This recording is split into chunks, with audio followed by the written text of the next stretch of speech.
Good to go. Thank you so much.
I think we can call the meeting to order.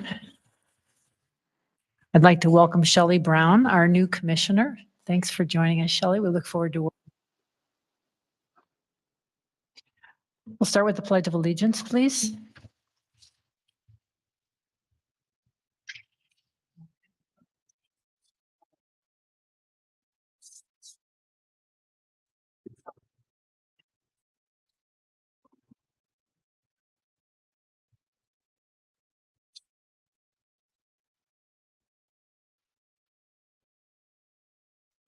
Roll call, please. Chairperson Brightcoff, Here. Commissioner Blaylock, Here. Commissioner Bizarre, Here. Commissioner Graditor, Commissioner Romanelli, here, and Commissioner Rothbard is absent, but we have a quorum. Thank you. All right, first order of business is the approval of two sets of minutes, starting with February 6, 2025. I'll entertain a motion to approve. So moved. A second? Second. Is there any discussion, any changes? All right, all in favor, say aye. Aye. Any opposed? All right, okay. Commissioner Graditor is abstains. All right. So those are approved. And then the second set of minutes is June 5th, 2025. I'll entertain a motion to approve. So moved. Is there a second? Amen. Any discussion? I know there's one typo that Commissioner Bizarre found that we will change in the spelling of Tesca on page 1, so we'll take care of that. Are there any other comments or questions about those minutes? Seeing none, all in favor? Aye. Any, Abstain. okay. Commissioner Blaylock abstains. Any opposed? Okay, none. So those minutes are also approved. Thank you very much. Visitors wishing to address the Plan Commission, do we have anybody who wishes to discuss anything other than the matter that's already on the agenda? Seeing none, we will move to new business, which is a public hearing. We'll open the public hearing to consider a request from Orphans of the Storm to adopt a text amendment to list an animal shelter as a special use in the R1 district and to grant the special use per revised section 9(4)(b)(2) of the Village Code. Director Witt, would you like to open the proceedings? Certainly, Madam Chair. So we have a petition in front of us from Orphans of the Storm at 2200 Riverwoods Road. The existing zoning for this property is R1, 42,000 square foot, single family residential district. This property is surrounded in all directions with residential properties, with the exception of the police station, which is a public land in the public land district. Subject property is a corner lot located at the intersection of Saunders Road and Riverwoods Road. It is approximately 1.92 acres in size. From a history perspective, there is no record of previous zoning relief or special use permit granted for the subject property, noting that this property has been, or this use has been in existence at this location since at least 1928, well prior to the incorporation of the village in 1959. As such, the zoning for this particular property was semi-grandfathered in to accept the use of the animal shelter into the R1 district as a special use. However, there is no specific special use permit for this property. However, this hearing heads in that direction. The facility operations are really spread across mostly the southeast corner of the property, which encompasses about 2.7 acres. The rest of the property to the west and north is covered with protected woodlands. There is a little bit of wetlands on the property as well. The property is not located within any FEMA-regulated floodplain or floodway. So the request here tonight is the Orphans of the Storm Animal Shelter is seeking to expand their existing facilities, again located at 2200 Riverwoods Road. Any physical change to the overall facility is subject to the issuance of a special use permit. Petitioner wishes to replace the existing 15,000 square foot facility with a new state-of-the-art 22,000 square foot building, including updated and expanded areas for cat and dog intake, holding and adoption, an education center, and administrative and support facilities. There, according to the applicant, will be no increase in the number of animals cared for in the new facility. Petitioner provides a description of the project in greater detail and the narrative that was attached to the application. And we will be looking forward to their presentation in a few minutes. Staff has some recommendations here. The project was reviewed by the village's staff review committee, which includes the village attorney, the village engineer, village ecologist, village wetlands consultant, myself, and Representative Michael Blue from Tesca Associates, who has been following this project from the get-go. Staff requests that the items of concern, which are listed in the summary of the last meeting of the staff review committee, which were attached to the staff memo, be taken into consideration by the Plan Commission during the review of the project. An approval of the request should be predicated on a text amendment to the village's zoning code to amend section 923 to add the definition of animal shelter, amend section 94B-2 to replace the special use for animal shelter training and clinic with animal shelter pursuant to the provision of section 91116 of this title, and add a new section 91116 titled Animal Shelters. The approval of the petitioner's request should also be predicated on the project's substantial conformance with the documents submitted as part of the applicant's request. Public notice was published in the June 20th, 2025 edition of the Daily Herald.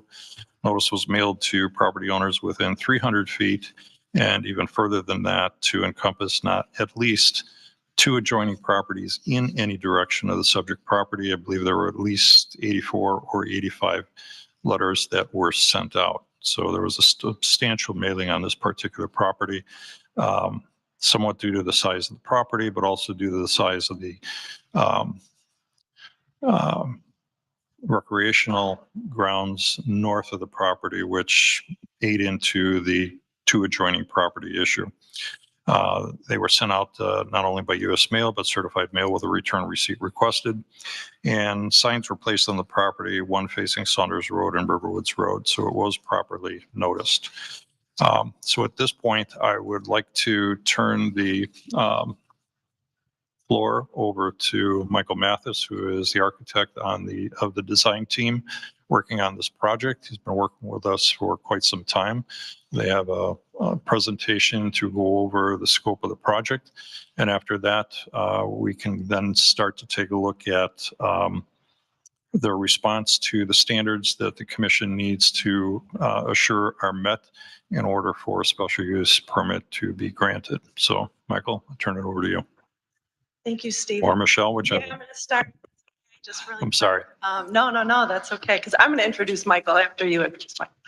My name is Michelle Shields, and I'm the volunteer president of Orphans of the Storm. Excuse me, could I just ask you to speak directly into the microphone Yes. for the fact that we may hear you, but the recording won't pick you up unless you're it. talking into the microphone. Okay, Sorry. thank you. Thank Yes.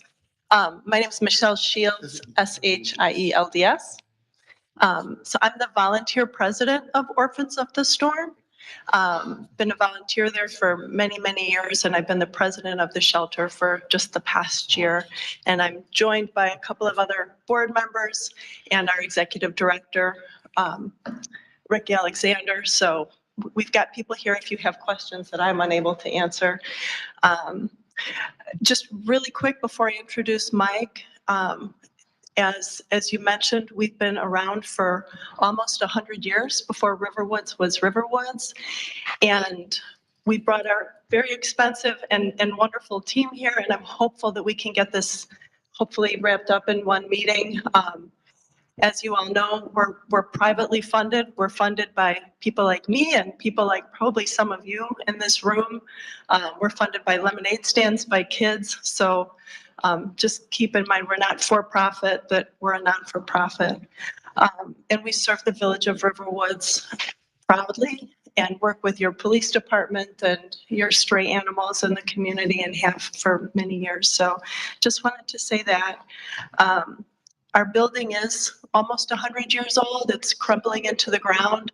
And if any of you was interested or were interested in coming to take a tour at some point to see the grounds yourself, to see the facility, to meet any of our animals, come behind after the meeting, come and introduce yourself to me, and I'd be more than happy to take you on a tour of the facility. With that, I'll just introduce Mike Mathis from Linden Group Architects. I'll just tell you real quick, when we started the search to decide what architect build firm we were going to use to do this project, I searched all over the country to find the best people to do it, the people with the best experience building animal shelters and veterinary clinics. And the best was right here in Illinois, RWE. They built the VSC Animal Clinic over by Deerfield High School in Bannockburn, and they've done work for West Suburban Humane, Hinsdale Humane, Paws Chicago, Anti-Cruelty. This is what they do. So that's why we've chosen them. So with that, I'll let Mike talk. Thanks. Thank you, Michelle. So I have a series of slides I'm going to run through. I provided a 11 by 17 sort of flip book that you can follow along. I know there's a lot of information in your binder, so I'm hoping that this will help just sort of organize things as we run through the details. The initial slide here is just, a picture of the existing facility that really is almost taped together at this point. Michelle talked about it before the meeting. We have indoor-outdoor runs that are divided up for each dog by what we call a guillotine door. And in the wintertime, newspaper gets tucked in that guillotine door to keep the weather from coming through it. And the ability of the structure that we have to keep sound inside the building from going outside is very limited because the construction is very light. Where the new proposed building, where we are proposing a building envelope insulated and soundproofed so that when the dogs and animals are inside the building, the sound can be contained. Advance to the next slide, please. I wanted to start just as a comparison of where we are at today and then sort of show you the proposed plan. So this is the existing building that's a bunch of sort of skinny fingers that have hallways down the middle with the kennels to either side. So rendered in red is the building, and then the blue rendered sort of highlighted areas are the outdoor kennel portion. So each dog gets an indoor and an outdoor space. On the current building, that outdoor space is basically a chain link enclosure with no roof. So it's open air. And I'll go more into what we're proposing with our new facility when we get to the next slide. But along with that, so you see I have highlighted here, there's 25 of those kennels facing south towards Riverwoods. We have 38 kennels that face to the west in the current plan, and 13 that faced east, and that east facing kind of gets somewhat courtyard by the cat portion of our facility. So you see the T, that's the dog areas, and then the sort of square box that's off of that is our cat area.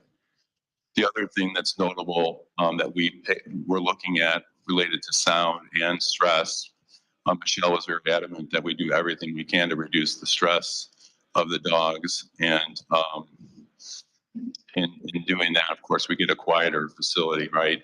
That dotted line marks the path that people enter the facility. So currently the parking lot on the left and the west side is the customer parking lot. They walk through, so there's a berm that you probably have all seen along a Riverwoods Road. And also there's a berm kind of where that 38 number is that follows that dotted line to the back.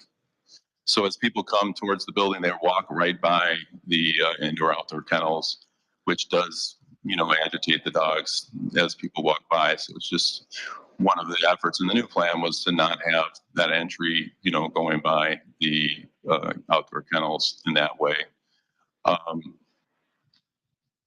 The other thing just to point out is we have play yards, and on the north side, it's kind of hard to see, but there's a couple areas that show dotted lines around them. You'll be able to see it better on our proposed plan, but those are outdoor play areas for the dogs, and the blue areas that are shaded are actually enclosures that dogs can be put in. And in the proposed plan, you'll see is our play yards don't actually have dog enclosures in them. They're just for group play and enrichment for the dogs. So we're not leaving dogs in those outdoor enclosures. Just something that I'll go into more detail on. The other thing is to the north, everybody knows we have this wonderful amenity woodland that has been stewarded by Orphans of the Storm, since they got to this site. Michelle was telling me that they spend about $20,000 a year just stewarding that forest, whether it's tending to, dead trees and just in removing invasives. And so they've taken a lot of care in that woodland area. And one of the reasons is it's just a wonderful spot as you're looking to come adopt a dog or volunteer to take the dogs on a walk. It's very humane for them, rather than just being caged up in a city kennel. They have the ability for volunteers to come and walk them on a loop path through the woodlands, which is great. So with that, I think we'll go to the next slide. So this is the proposed building, and the growth from 15,000 square feet to 22 was really to create both public space that was separate from the dog holding areas and larger enclosures. So every enclosure for dogs in this facility is about twice the size of what they currently have. So not only that, every space is fed by a corridor. So like you're not walking through the kennel room to get to it. There's access. So every time someone walks through a kennel room, the dogs have a potential to get stressed out. So we've broken what we call into neighborhoods. So you see there's two legs that go up. The purple areas are the sort of outdoor run area that indicates where the kennels are. And just to comparison in your with your thing flipped open, you can kind of look between the existing and the new, right? So west facing kennels, we have 13 kennels that are west facing compared to the 38 that are there today. And then on the south side facing Riverwoods, most of our adoption is anchored on the north side toward the woodland, but we do have some intake kennels that are on the south side. And that's those 10 outdoor areas that you see there. And there's actually a double fence. You'll see on a fence highlight later. There's each one of those is fenced in, and then there's a fence beyond that that's a solid fence just to keep them with less stimulation and as quiet and as unstressed as possible. The other thing is the building moved quite a bit further away from Riverwoods. You can see that as you look between the two pages. There was a couple things that the current building was built over the setback line. So we knew we had to push the building back to that, at least that line. That is, you can see that dotted line. It's about, I think it's 50 feet off of Riverwoods. And we also have an easement there that, we'll hear from staff about more later, that we wanted to just provide flexibility because Riverwoods Road has the potential, I think, for a widening project. And so staff really kind of encouraged us to push it back as far as we could. In doing so, it caused us to push into the woodland a little bit more and have a little more site disturbance than we wanted. If we could have pulled that all the way up to the setback, we could have minimized our site disturbance, but we had the cushion in the allowance of site disturbance that we were allowed to take. So we pushed it as far as we could. So when Steve talks about our site disturbance area, you're going to see it's right at the threshold. The reason for that is we're trying to provide this buffer from Riverwoods Road. So there's a really nice established berm along Riverwoods Road, but our kennels kind of shifted and moved north. So there's a little hatched area right next to the 10 symbol where we're just extending that berm just to provide a little more enclosure for sound for those kennels that are represented right by the 10. I kind of just highlighted the cat area. The cat area is a fairly quiet zone. There's really not any sound issues there, but it's separated from the dog areas, and we have a really lovely adoption area set up for the cats. I'm really excited for our community to see it once it's done. But that's sort of isolated on that leg and has some gardens off of it that you can look out over, and the cats can look out over. And it has some we call them catios for the cats to get outside and run around in an enclosure. So let's see, just enough. So now a little bit to talk about the adoption outdoor areas that are represented on those two legs, those two neighborhoods. We didn't want to have the same open outdoor run that we had on the current facility. We wanted to create more sound control. And so that there's a little illustration in the lower left where you can see an isometric drawing of that kennel wing. And what it is the outdoor area is actually enclosed in the building, but we have a garage door that opens up. So during the day, when we're offering outdoor time to the dogs in their second half of the kennel, we can open those doors up. And the great thing is that during the night when everything's closed down, they still have access to both sides of their kennel, and they're enclosed in the building with sound being controlled. So that was really a big thing that Michelle pushed us, sort of her idea to create this model, and it's pretty unique. There's only a couple humane societies across the country that have this, and they're fairly newer ones. The next slide can flip to just shows us a little bit a blow up of that sort of the neighborhood concept. And just another thing to mention about less stress, we don't have one big kennel room even in the neighborhood. We have on the back side, it's divided into 4 rooms. So there's only 4 kennels per room, which is really a nice thing for the dogs where you're not in a big room with a lot of potential for other dogs to agitate the dogs. It's just controlling the group size. This makes a big difference. So we just provided that. And then on the left side of that diagram of the neighborhood, we have these larger rooms that they do come through the hallway, but it's almost like, I think the room's 8 by 9. So it's almost like a room. So the dog almost has a space that's almost like what we call a real life room, where it feels like something that would be in like a living room feel.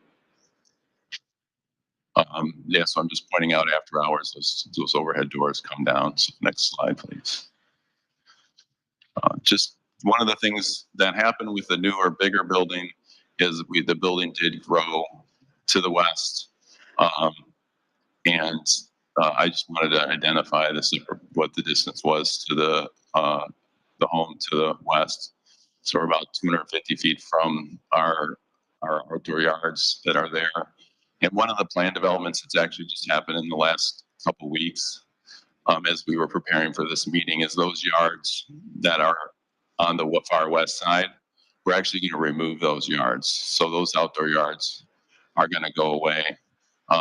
And you'll see them bigger. I can point them out again when we get to the plan, but for a couple of reasons. One, our impervious area, we're trying to keep low so that we can not have to do storm detention, because if we had to do storm detention on this site, it would either push the building further into the woodland, or we would have to do a cost prohibitive under the parking lot storage system for stormwater that would have to be pumped out because the land's pretty flat. So really, we're trying to avoid doing storm detention for that. And that was, in doing so, we tried to limit our development area to where we currently have it, and also tried to limit the impervious area to the threshold that's set by the code. Another thing, just to mention while this is there, you see there's a little leg dotted line that loops up on the west side up to the north. Staff encouraged us to do some swale stormwater management, which I'm sure you guys have heard that term before. We send the stormwater into a swale so it has an opportunity to go into the groundwater, you know, and gets planted with specific plants. In doing so, we increased our disturbance area. So that little extra loop that's up to the northeast increased our disturbance area. That's highlighted in that dotted line. You'll see it on the engineering plan. It's highlighted a little bit better. Next slide. Just real quick, I wanted to just point out we have a variety of fences, and for different reasons. Like we have privacy fences where we're enclosing dog areas to provide space that's a little more less stressful for dogs. So the green highlighted fences, which go around our adoption play group areas, are fenced in with a solid fence. And then we have more decorative aluminum picket fence, which goes, we have an adoption yard where people can, outside of the enrichment yards, we have an area where people can bring the dogs that's fenced in as they consider adoption. And those yards are fenced in with an upgraded kind of aluminum fence, or you've seen steel, like they're often black metal. You see in Chicago, very common. The only difference in our fence is that we double the pickets up so that there's only an 1.5 inch space between each picket to make sure small dogs can't get through. Yeah.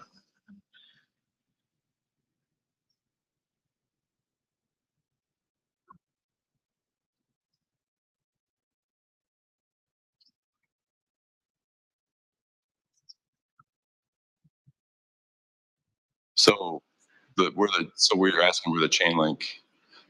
So there is a mix. These are all solid. Yes. So, Yeah. Right. We can look that up over and make sure it's correct. All right. So next slide. This was just to give a pictorial view from the air. I thought it was a nice thing for you guys to just get an understanding of kind of how the two buildings relate. And you can see the existing building on the left, the long sets of runs where the roof you can kind of see the building extend without a roof. That's what those outdoor runs are that are just fenced in. And you can see the upper play yard. One of the things I think Steve's going to talk about is looking at, we have a few accessory structures on our site, and a couple of the ones that will be mentioned are existing, which we can, are flexible. But we wanted to point out that there's a lot of covered shaded areas, in like they may be called accessory buildings, but because of the way the code's written, where there's a limitation to accessory buildings. So we'll probably be asking for some relief in that regard so that we can provide those accessory shade and shelter areas. And that's for sort of a nuanced detail that Steve will go over later, I think. Yeah, so I think next slide. This one just quickly touches on the next slide, just shows the overlap of the two buildings. So you can see the difference in size. One of the things that the building that's shaded, that's our new building, includes all those indoor outdoor spaces, or the building you see shaded in green, those outdoor kennels are sort of on the outside of that attached area. So it makes the difference in size more dramatic than it actually is. One other, I'll mention the next thing on the next slide. I think we get to the floor plan. So this is just a rendered floor plan. The pink area is the cat area I mentioned. It's a really nice communal space for the cat adoption zone. We have sort of a generous lobby and central corridor that goes through the building. We have an education center that we're going to use that room both for education, bringing kids groups through, teaching humane stuff, and then also we use it for some training for the dogs as well. And then on the south side, we have our intake and our admin. So the intake's in blue there, and we do have a garage loading area, which you can see in the lower left of the plan. There's sort of a rectangle drawn there. The biggest thing to mention is one of the things we have here is a courtyard, which one way to contain sound is to create hard barriers. And so the idea is that I'm trying to have a lot of the runs, enclosed in a courtyard, and it has those walls are actually higher. You'll see when we look at the renderings that they actually have an overhang too. So it's sort of the idea that it's just trying to capture that sound and control it, anything that's out there as much as possible.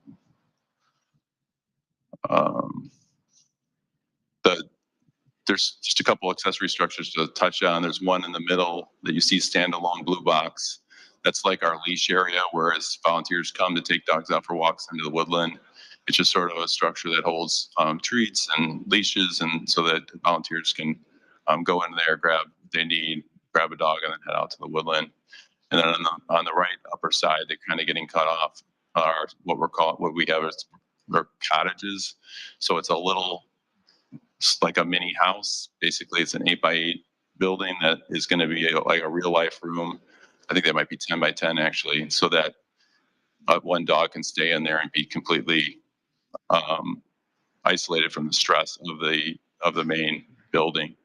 And there'll be small little air conditioning spaces, and Michelle can talk more about that later.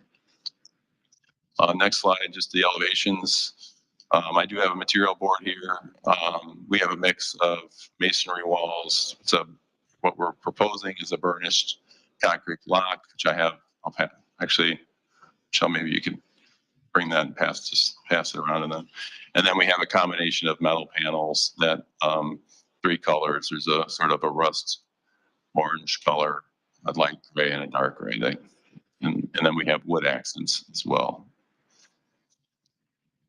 Next slide.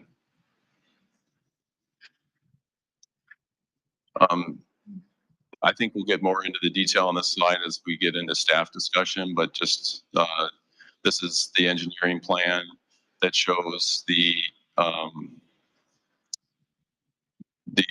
highlighted in red is that disturbance zone. And Steve will get specific about that because there's some things we want to do as a construction team to ensure that we stay within that.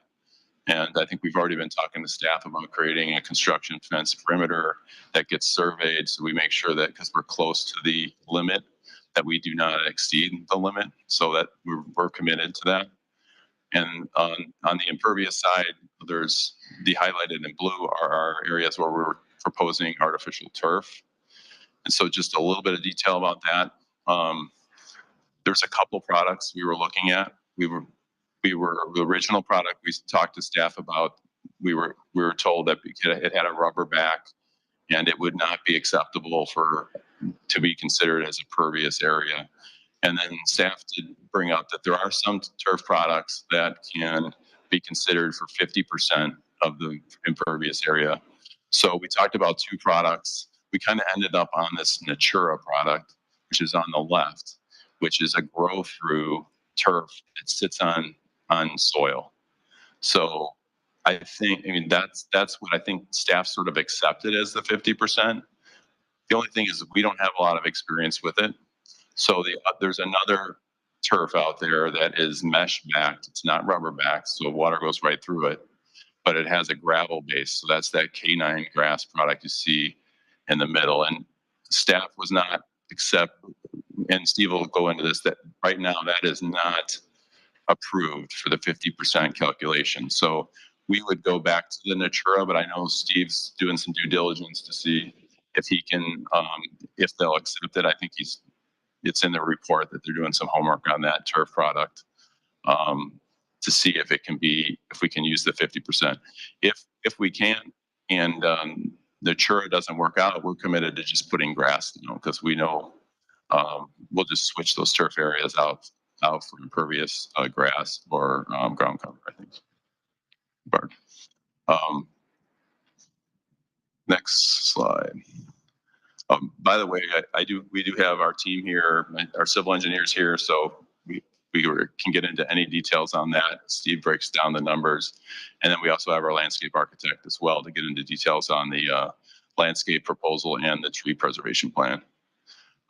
This is just a slide to show you that we are committed to stay in that that zone for disturbance. And Ken Just from RW Design Build, who's sort of the lead of our development team, has put together a plan on how he plans to stay in there with his layout spaces.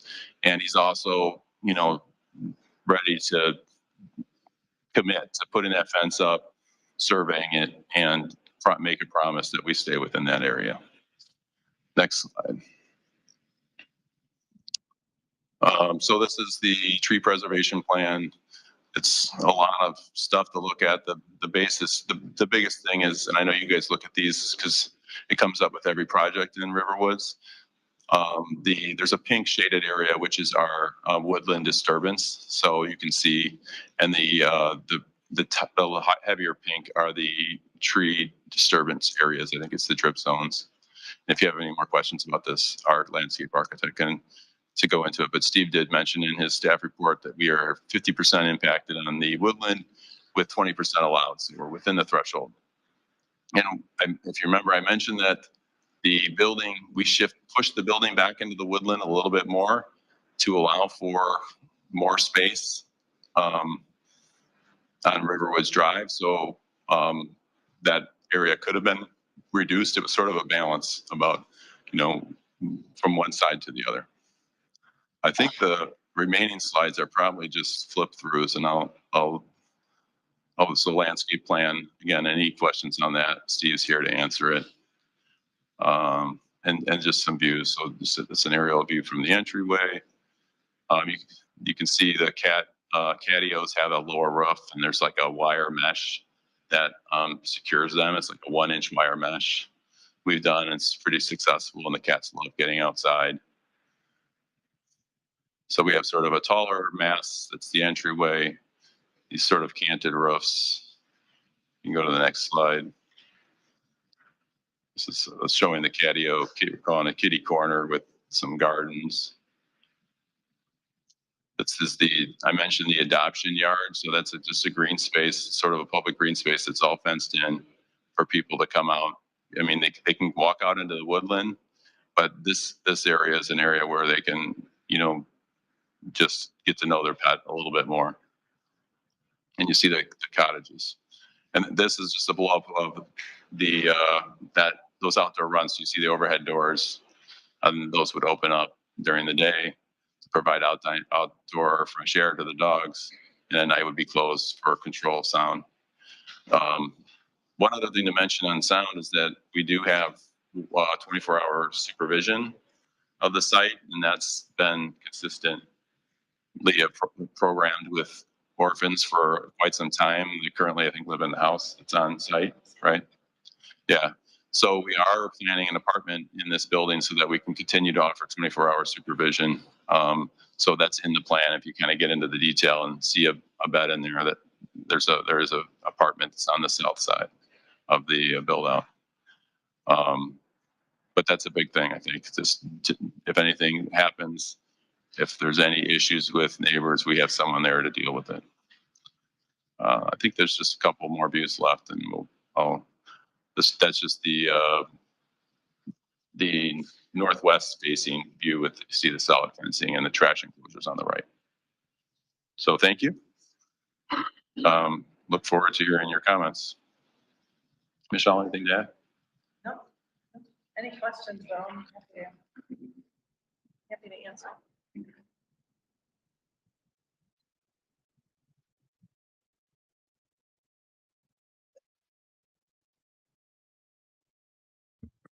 Director Witt, do you want to go over the staff comments? Well, I guess what I would perhaps do before that, Chair, is go through the standards and just read them off and perhaps have Michael or Michelle respond to each of those, because part of the requirement for the granting of the special use would be that they need to be able to respond, and you find, have a finding of facts that they've met the criteria within here. So Michael, I don't know if you have a copy of your project description in response to the standards. If not, I've got an extra copy quickly in front of me. We do have one. Thank you. So I guess what I would do is we just take these one at a time and discuss what you've done to meet that criteria. And then at the end of, I'm going to grab a copy so we can each have one. that's fine. And then at the end of your piece, then I guess I would suggest that we open it to the commissioners for their discussion. So let me give you this one here. It'll be here. So, just read through here and then I'll read the standard and then I'll let you do the response. How's that? So the first item is the project deemed beneficial for the public convenience at the location that it is shown? Orphans of the Storm Animal Shelter has provided a service to Riverwoods and the surrounding area since 1928. The shelter has been a vital part of the community, providing care for animals and connecting them with loving homes. They take in lost and abandoned dogs and cats from 20 municipal police departments, including Riverwoods and Lake County Animal Care and Control. So are there any questions or comments from the members?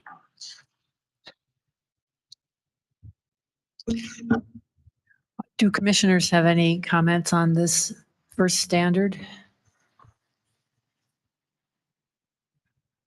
Okay, hearing none, Nope, hearing none. we'll move on to number 2. Mhm. So we need to know that the project is so designed, located, and proposed to be operated that the public health, safety, morals, and welfare and interest will be protected. The proposed redevelopment of the Orphans of the Storm Animal Shelter at our current location, 2200 Riverwoods Road, is designed, located, and proposed to be operated to protect the public health, safety, morals, and interests of the community. The redevelopment of the existing building works mostly within the existing development area and has limited impact on the 6 acres of existing woodland. Refer to sheet TP 1.0 for percentage of tree zone affected. Orphans of the Storm has a long track record of managing operations at this site since 1928. The current building has aged beyond its ability to meet the needs of modern animal care standards and community outreach. The proposed project will replace the nearly century-old facility with one that can take the shelter into the next 100 years.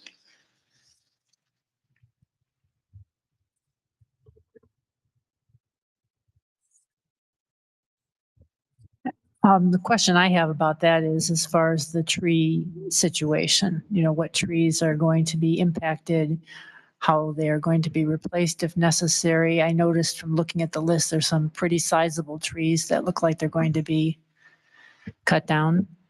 So, and I don't know that we have a plan approved yet about how that's going to be replaced. No, we don't have an approved plan at this point. This was one of the items that we were looking for submittal to be still made, would be the ecological mitigation plan to take a look at how trees that,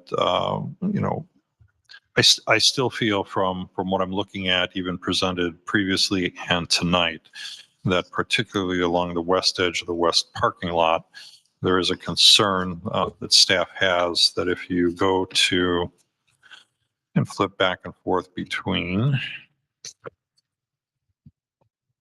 Should Steve talk to them? Yeah, it's probably the best, Shelley. If you take a look at the aerial views, the two rendered aerial views, the concern is on the west side of the west lot, there appears to be, now and I know this is just a rendering, so it all boils down to details. But if you look at there is actually another sheet that will help it as well.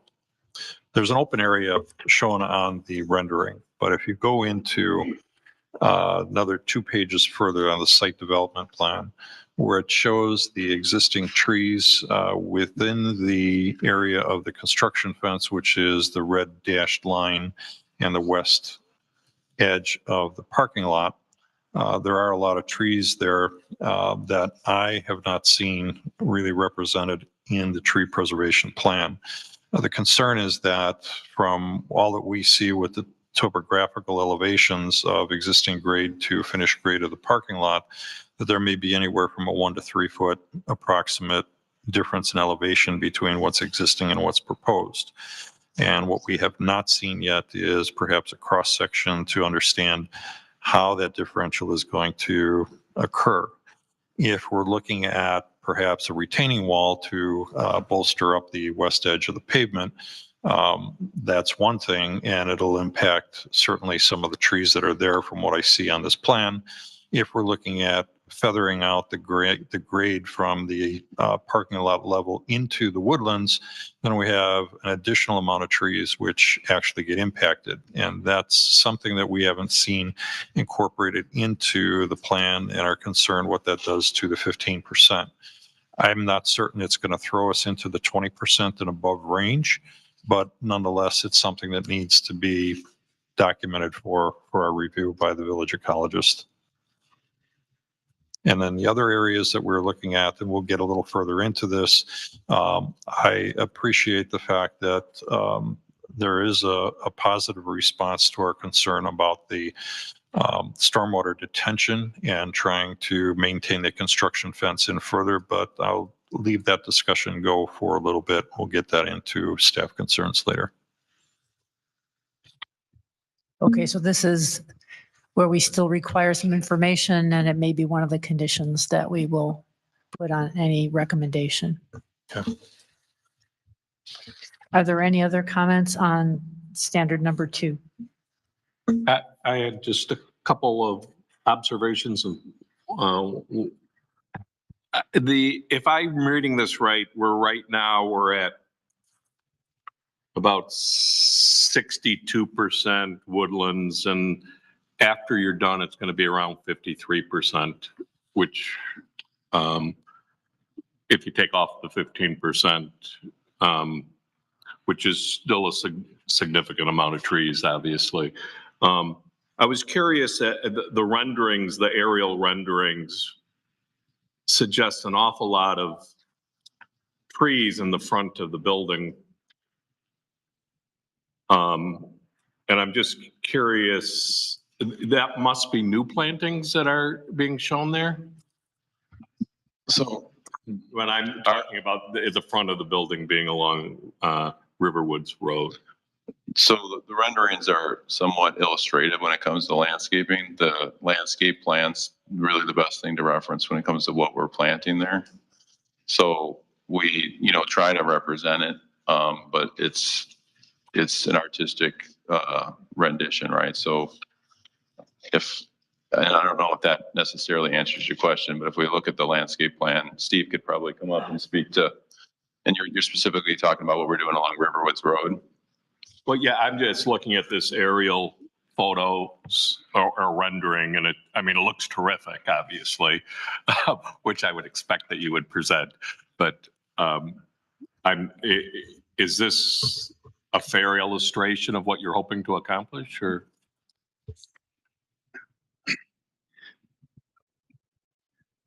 Yes, I think it is going to be a combination. I'm sorry. State your name. Steve Gregory, landscape architect with Erickson Engineering, prepared the landscape plan for the project.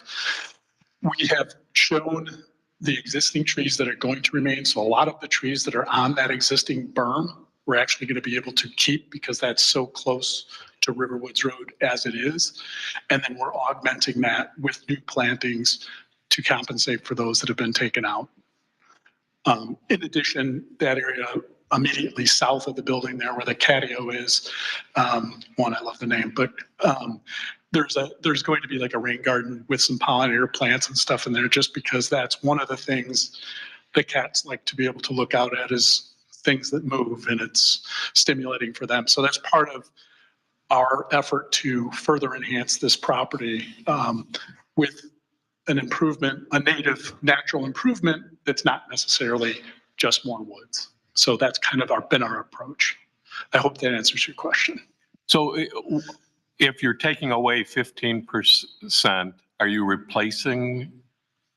you adding trees of a certain percentage then? Yeah, yeah, we are. I did not do the math on if they're 1-to-1. I'm sure we're probably adding more trees than we're taking out, just because a lot of the trees that are being taken out are not the greatest species. There's some of the ones that have been planted over time closer to the buildings, not more of the native plants. There's a lot of evergreens and arborvitae and other plants that we looked at on the site with your village ecologist, and they seem to agree with us that they are more concerned about that woodland area to the north and to the west in terms of the hickories, the oaks, the other trees that are of a higher species quality. So that's kind of where we are. But I mean, we can do a quantity takeoff and tell you exactly what it is in terms of new plants versus existing. I was very impressed with the rendering, if that's what we can accomplish. So that's where I was headed with the question. So I would say that the rendering is not as much a promissory as the landscape plan. Is more detailed and specific down to. One of the other things Steve mentioned, we met with Steve Zimmerman, and we do know that there's going to be, for every tree we take out, there's a calculation, right? And we're looking at trying to create a mitigation plan with the ecologist, Steve Zimmerman, and Ken just walked the site with him. I don't know, maybe Steve was there as well. And that's in process. I think we definitely heard from staff that they kept asking us for it. But I think we're waiting for that to fall into place with Steve, and maybe Steve can tell us how that process works out. But we do understand there's going to be some mitigation plans that are put together for trees that were taken out. One follow-up, and with removing evergreens and four-season trees, will we have more noise as a result during the winter months because the trees are bare during the winter? Is that of any concern? I know Steve wants oaks and hickories, which is commendable, but we also have a noise issue. So the trees on their own aren't a great sound mitigator, but certainly over a stretch of area, anything that's moving sound around helps dissipate it. But yeah, I don't think we're worried about that.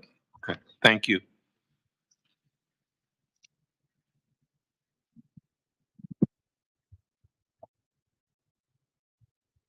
Anything else on standard 2? All right, let's move to number 3.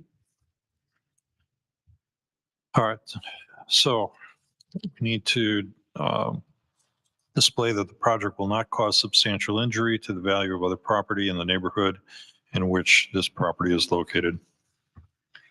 The proposed project and use will not cause substantial injury to the value of other property in the neighborhood which it is located. Efforts have been made with the design and location of the building and operations to locate the proposed new building within the development area of the existing building and operations and limit impact on surrounding woodland areas. Steve, have we heard anything from neighbors about this project? Nothing. And to that, if I could just add, I know we did the mandatory certified letters, all of that, but several months ago, we sent an informal letter to neighbors in the vicinity and invited them to Cafe de Oro for an evening to meet these folks and talk to us about the plans, and no one attended, but we did put it out there hoping to just proactively reach out to the neighbors. Again, I have to say, I think we sent out 84, 85 notices to cover all of those properties, and within the book, I'm not positive what tab it is, but find it very quickly. If you look at tab,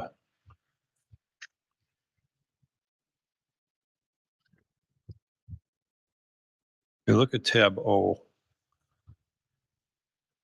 it gives you the map that the public notice was mailed to. And following the map gives you a list of every address that they were sent to. Some of these have multiple addresses because there's different parcels per property owner. Some have multiple ownership, including the golf course. So that all in total was about 84, 85 different mailings, and everybody was noticed for the meeting tonight.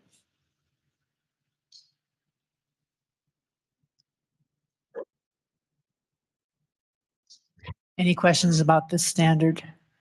Shelley? Chair, just a question or two. Thank you for the presentation. I'm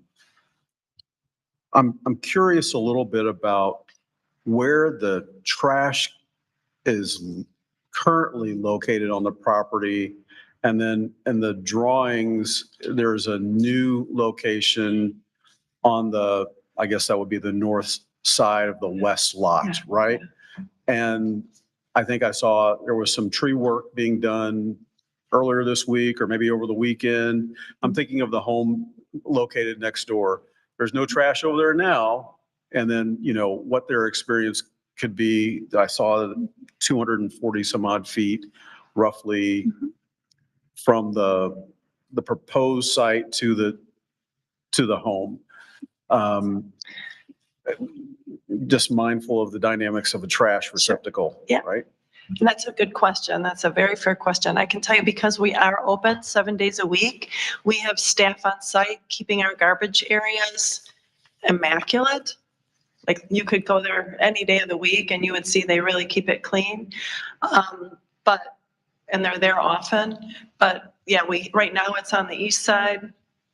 It's kind of 6 of one, half a dozen of the other. I think it's probably more insulated for noise. They can't see it from there. I'll let So you on the talk east to it. side So currently? right now it's on the east side of the building, in that parking lot. And so it's a similar setup. It'll just move to the staff parking lot on the other side. But we Okay, do keep it immaculate. okay. Then I can tell you, you won't see strewn about garbage. If there is, even any one of us volunteers who are there will pick it up. So it's immaculate. Just mindful of Yep. the neighboring experience. Yeah. Quick follow-up for you. One other thing just to add to that is that, we didn't talk about waste management, but it's certainly a subject that came up in the report. And with the new facility, we're using flushing stations for all the solid waste for dogs. So in a lot of kennels and shelters, it's a double bag and tie and send to the collection. And in this case, we have flush stations in the building that will be taking waste through the sanitary and out the building. So there won't be the worry about, hot days, stinky trash, things that you might have in another facility. So that's just one benefit. And I think flipping it from one side to the other, we have residential on both sides. In fact, not that is necessarily a consideration, but I don't know that one side is less desirable than the other. The reason we flipped it is because our parking lot's flipped, where our public parking lot is now our staff parking lot, and our staff parking lot is now our public lot. So we wanted the garbage to be on the staff, sort of the service side of the building. Thank you for that. Real quick follow-up. In some of the renderings and the drawings, I see, so for example, in the renderings, there's no gate on the west or east lot, but there's currently gates there. Do you plan on sustaining a gate in the Yes, parking lot? 100%. Thank you. Last follow-up. These signs, are any of those lighted signs? Are there lights in the parking lots? I'm thinking about light pollution, just again, the neighborhood experience, fitting into the neighborhood without any disturbance for our community. I'll let you answer that because, yeah. I don't think the sign designs have been worked, but we'll definitely work within the code, and I think that'll be a separate permit. So if there's any comments that come up, we'll work with staff to make sure we're meeting the standard. I think we do want to have some illumination, but definitely consideration to glare and anything going to the neighbors would certainly be considered. Currently, you don't have any lighted signs. Is that correct? I think there's a line, like when you're on Riverwoods Road, there's a sign that's kind of buried in the evergreens right now. I think there's a little light going up at that, maybe, but that's, yeah, there is one. It's indirectly lit. My guess would be, correct me if I'm wrong, Commissioner. I think the question is probably more related to what do we have on the building itself that may be shining at a higher level than, perhaps treetops going into neighborhoods. Is there anything like that existing, and is there anything like that proposed? There's nothing like that existing. And the proposal right now just shows a sign on the front that I don't see why there would be a reason for us to be honest, have the expense of lighting it, other than just safety lighting on the outside. I don't know. But to Mike's point, I think that we'd have to follow whatever the permit is, and we're all about the dark sky initiative and policies around that. We would follow whatever we're supposed to do and be mindful of the neighbors, 100%. So yes, we'll follow whatever the zoning rules are. Yeah, does that answer your question? But right now, we're not there yet. We don't have our signage plans.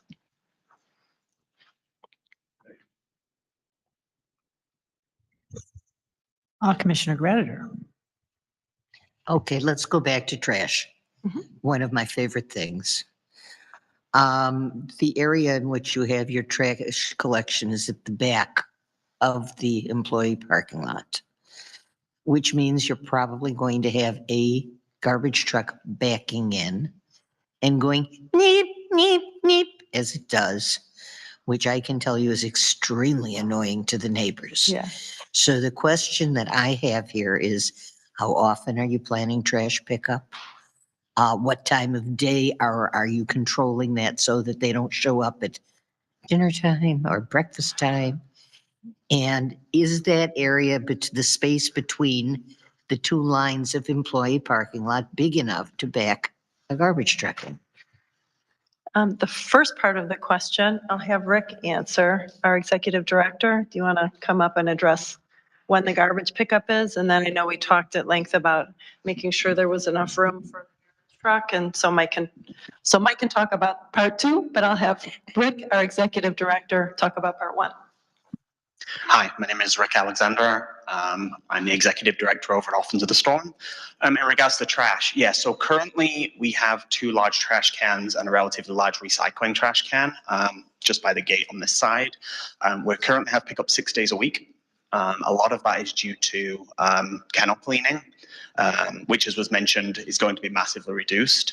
Our trash pickup is usually around 10 or 11 a.m. We try to keep it once we're staffed, once we're open and there's things going on, once there's daylight at least.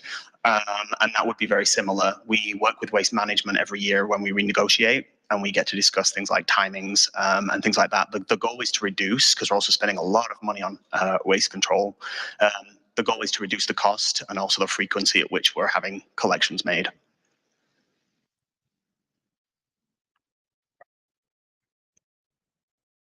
Related to the truck turning, so there's a loading spot, like so where the garage is, you can see there's this sort of hammerhead drive that comes through that's wide enough for 2 loadings out spots, which is what's required for zoning. And our thought is the truck's going to come in and do its turn, go into there, and then from there back up to the, or if it's doing a front pick, it would go in front and then back up to that that spot and then be able to turn. And it's possible when we get into final engineering, the radius on that corner, from the drive to that drop off, or where that loading spot is, might get bigger to accommodate that turn. Just haven't got into that detail yet.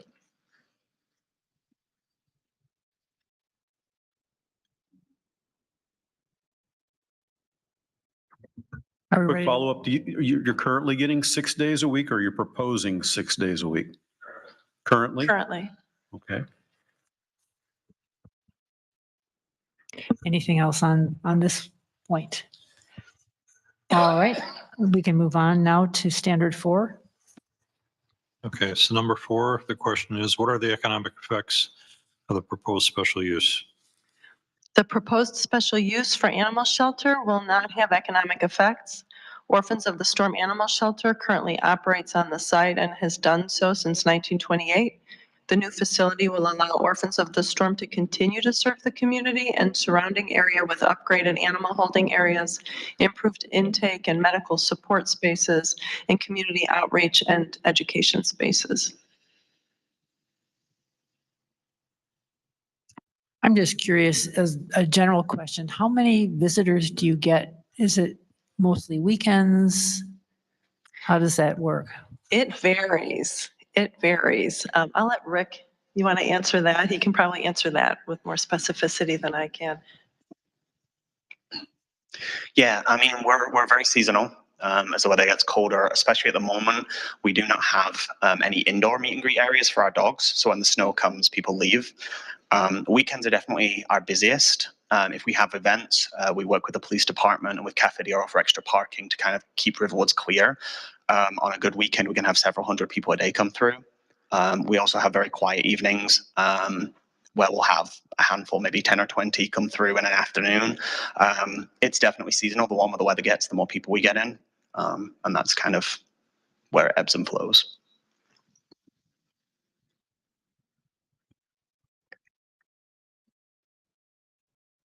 Any questions on this standard?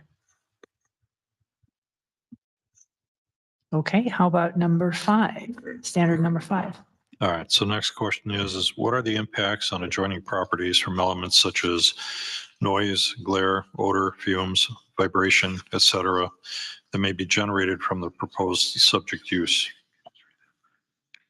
And perhaps we could take these item at a time. Okay. Impacts on adjoining properties. The proposed animal shelter has been carefully designed to minimize any potential impacts on adjoining properties. The following measures address elements such as noise, glare, odor, fumes, and vibration. If you want, should we just take them one at a time then? So I'll read the noise part first. Noise. The shelter will incorporate soundproofing measures, including insulated walls and acoustic barriers to limit noise transmission. Outdoor areas for animals, such as play yards, will be strategically separated from adjoining residential to reduce noise levels reaching neighboring properties. All animals will be kept indoors during nighttime hours to further mitigate noise concerns. Plans include indoor-outdoor runs with outdoor runs under roof and enclosed by garage door for off-hour control. Orphans of the Storm campus maintains 24-hour on-site supervision should any need arise. Existing sound abatement berms south of building along Riverwoods Road will remain and be extended west for additional coverage. Limited outdoor runs facing south will also be enclosed with solid fencing. Any questions on that? My only question would be with respect to the demo phase of your project, what that experience is like. Time of day operation, is that a 6-day-a-week operation? Just from the noise standpoint, it looks like none of the existing structures will sustain in the new plan. You plan. Correct. None of it is salvageable. We're going to hope to keep some cat cages. That's about all that we can save. But to answer your question, I'll ask Ken if you can come up.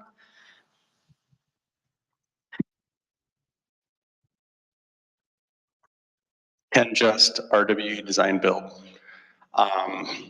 I'm not sure what the hours are of work in Riverwoods. I imagine it's probably 7 to 5 or 7 to 6. We would do a typical 5-day-a-week work schedule.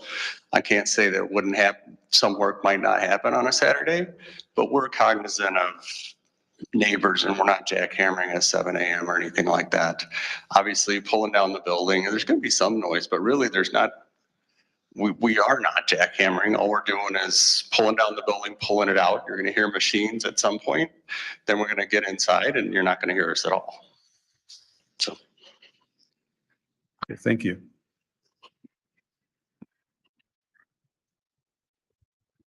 My only question is, has there been any issue from the neighbors currently with noise? Not to my knowledge. Rick, I'll let you address that. Not specifically. We do have a couple of neighbors, one specifically by our main entrance gate that uses our parking lot occasionally when he has visitors and whatnot. He's a big supporter of the shelter. We've had conversations in passing, informally over the last few months about the possibilities, and he's just said that he wanted to be informed and excited about it. We've never had any kind of noise issues or complaints from our neighbors, just positive things. Sorry? Mention where his house is. Yeah, it's basically where our current main entrance is for the public. It's right to the right of our building. The northeast corner, Yeah, like the east side. yeah. So he's like here. He's probably one of the closest houses to the shelter. Yeah. Thank you. I had just two quick ones. What is a nighttime hour when the animals are indoors? Rick. I'm sorry, could you repeat that? It says nighttime hours, the animals are all indoors, and I'm just curious, what is a nighttime hour? Yeah, sure. So we like the idea of having our animals be able to be inside and outside while we're staffed, while our staff are on site. At the moment, our staff are on site from 7 a.m. till 4 p.m. during the week and 5 p.m. at the weekends. So the animals wouldn't be outside at all after 5 p.m. At the moment, our walking hours end at 3:30 to give our staff time to get everyone settled. So I imagine it would be very similar between 3:30 and 4:30 would be the latest that anyone will be out. Not the latest, because we have occasional evening hours. Oh yeah, no, I mean, in regards to, yeah, we've explored the idea of possibly having evening hours, community support events and things like that. But we currently don't do those. So at the moment, that's where our nighttime hours are. And that was my second question was, do your events create noise? I mean, are you doing bands or anything like that? Or No, we're very much focused on the entirety of this build being to reduce stress and distress that animals are in, and loud noises are not the best for them. So our goal is calm. We have something that we call quiet time. That we did a survey with the SPCA Pro to kind of establish cortisol levels in animals based on audible volumes. So we've done a lot of kind of work with them just for health of the animal. And that's kind of lending itself to the situation. Our events are, the calmer the better. And then if I could add though, but we have had evening hours in the past, many times over the years. So it doesn't mean that we plan to be open in the evenings, like we are now sometimes. We have something like it in a couple weeks. So sometimes we'll be open in the evenings, but we'd be done by 8 o'clock. You know, the whole idea is just to make it available for people who work to be able to come and adopt. We don't have parties and things like that, although we'll have space, so we could have more events, but like you said, they'll be really low key events. Would it be safe to say that maybe ask the question in a different direction? What time do the doors shut, the overhead doors? Because that's what's really protecting the neighbors from the airborne noise of what unfortunately staff looks at like kind of a megaphone effect, because you have these smaller rooms that it just points in a direction of the neighbor to the west and certainly to the south. So I think my follow-up question to Commissioner Broussard is, when would we expect the overhead doors to be closed? Are you talking that they're open till 8 o'clock, or are we talking that they're open till 5? On evenings that were open, they would be open until we close, unless we were told we had to close them. But otherwise, they would be closed when the shelter closes, when staff is done at 3 or 4 or 5 o'clock, depending on the day. So just on that note, in condition 7, there's a response where you provide hours of operation. So maybe we pin for a moment, and when we come back to that segment in your response, you just do a double click there for us. Definitely south, noise carries. And I'm thinking also about in the winter, some of those trees aren't as hardy as they may be in the spring and summer, and noise carries even farther. Is that fair? You all gave us some information about a schedule. Yeah. I'm just saying, when we get there, Yeah. take another look at, Yeah. and just make certain we're all square. Yes. From what you're saying now, if there's anything that you want to refresh here, just make a note of it at that time, okay? Just a question, we haven't touched on this. During demolition and new construction, are you all in operation? Where are your customers going to be at that time? Are you Absolutely. moving to a temporary site? What are we doing here? No, and Ken can speak to it better than I can, but we will be staying open the whole time. We'll probably have reduced capacity for animals and be relying on our fosters more than we do now. But it's a phased project so that we can stay open and in business the whole time. Ken could talk about it a little bit more if you want more. Are your fosters there on site, or people would take to their homes, or Yeah. or Yeah. other shelters would partner with you? We'll make it work, but what the nature of fostering is that you would take an animal home while we're waiting to find them a home. So right now, about 30% of our animals that are in our care are actually living in somebody else's home right now as a foster. That's the nature of it. This way, they're not in the stressful kennel environment and the stressful shelter environment. Could be for all different reasons, but right now 30% are in foster. While we're doing the construction, I'm sure the need's gonna arise to have more of those animals in foster, and that's a good thing. Fostering's a good program. But did you want him to address the phasing? Okay. Well, maybe yes. Yes, okay, yeah. All right. I'm going to jump ahead of schedule here because staff still has concern. Early in the project, there was a staging plan that was provided to us. It seems to have dropped out of the whole packet again. 2 questions, both related to comments that the commissioners have already raised, is part of our concern on the total disturbance area.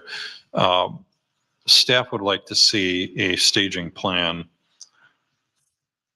not 100% pinned down, but just the geometrics on how your customers and how your staff are going to function and ingress egress from this site around the construction activities to ensure that the necessary construction area, the area of total disturbance, does not exceed the 3-acre limit. And we don't see that here in this point. And then the second follow-up is the new facility, and I thank you, Michael, for the one drawing that you have here. I think what staff probably would have felt a little more assured in this project had we seen one drawing that you have in this document tonight, and the numbers to show, hey, I've got X amount of kennels that are facing westward today versus what we're planning to do. You know, you have a 3-to-1 ratio of what you had before versus what you have now. And I think that's great. And then you have about a 2-to-1 with regard to what's facing southward. So I think staff would probably have had less concerns over the noise issue had we seen that sooner. However, during construction, your whole facility is going to be up in arms. And the question really is how does any of that affect the noise from the building and the kennels that remain versus what's happening particularly to the south and to the west? Are we going to have more exposure, more noise from the animals? Certainly, they're going to be agitated by construction noise. Are there ways that that's going to be mitigated to some extent? And what happens after hours? No, good. I would say the first phase is the west side, the brand new side that's outside of the current footprint. We would then flip the parking lot. Public would have to go and share a parking lot with staff during that phase one construction.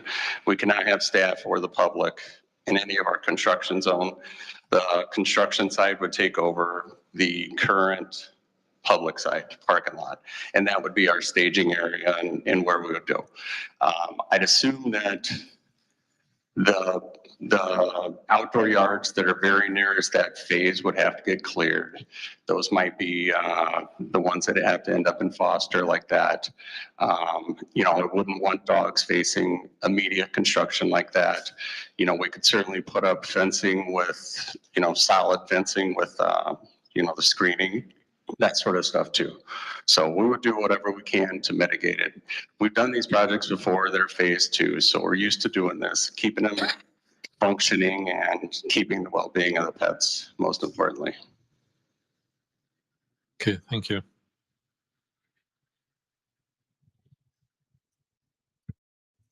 Should we move on to glare? One more. Oh, One more. When I look at the thing on noise and I look at the last bullet, it says existing sound abatement berths south of the building along Riverwoods Road will remain and be extended west for additional coverage. Is that not the berm that I read somewhere else is proposed to be removed and not remain?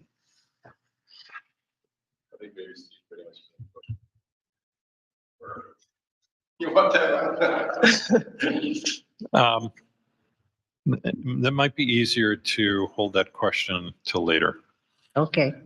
We will be touching on the berm at the very end under staff concerns. So I would rather, I think, get through the rest of these. It'll be maybe a little simpler. Okay. So for glare. Okay, so glare, outdoor lighting, outdoor lighting will be shielded and directed downward to prevent glare and light spillover onto adjacent properties. Energy efficient, low impact LED fixtures will be used to ensure compliance with local lighting ordinances. I know we talked about light a little bit before. Right, so just move to put the previous question. So in the west parking lot, will there be lights in that parking lot? And I don't think I see that in the renderings or in the design drawings. I just wanted to get a better understanding from you all tonight. I'm certain there will be lighting there. Okay. Yeah. And it will point down. And it'll follow whatever the zoning rules are at the next stage. Thank you. Okay. Anything else on glare? Okay. All right, let's move on to odor. Odor, the shelter will employ an advanced ventilation system designed to control odors and maintain air quality within the facility. Waste will be handled in a sanitary manner with regular removal at flushing stations located operationally in animal holding areas to prevent odors from affecting the surrounding area.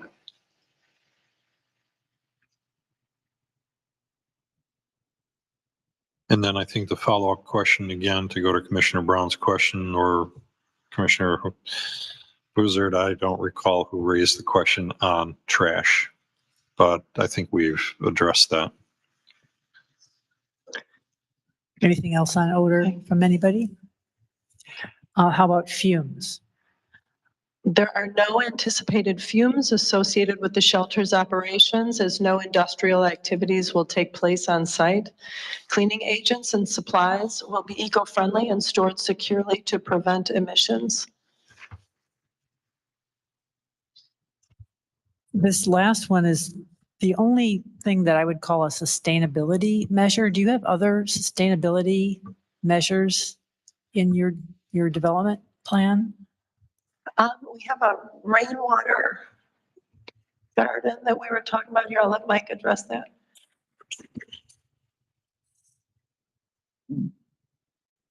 For the most part, the answer is no, but I think Michelle mentioned we do have the stormwater that was suggested by staff to create the swale that's to the north, stewarding the woodlands for sure. We talked about solar, but just in general, we'll be looking at materials that are recycled if possible, but no specific direct plans to do anything.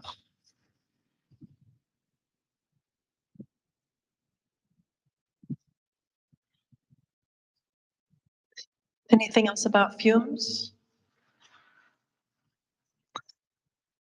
Vibration. The shelter's operations will not involve machinery or equipment that generates significant vibration. Structural integrity and design will ensure no transmission of vibration to adjacent properties. Any questions about that? Okay. By implementing these measures, the animal shelter will operate in a manner that respects the residential character of the surrounding areas and minimizes any potential adverse effects on neighboring properties.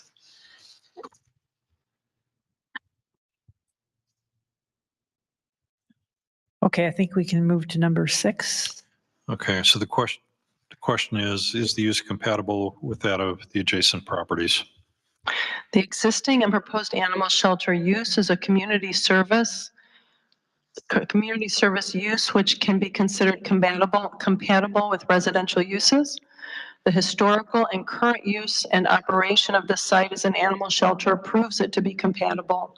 The redevelopment plans have been arranged to keep the buildings, site support areas, and parking within the development area of the current operation. Any questions on this standard? Okay, how about the next one, number 7?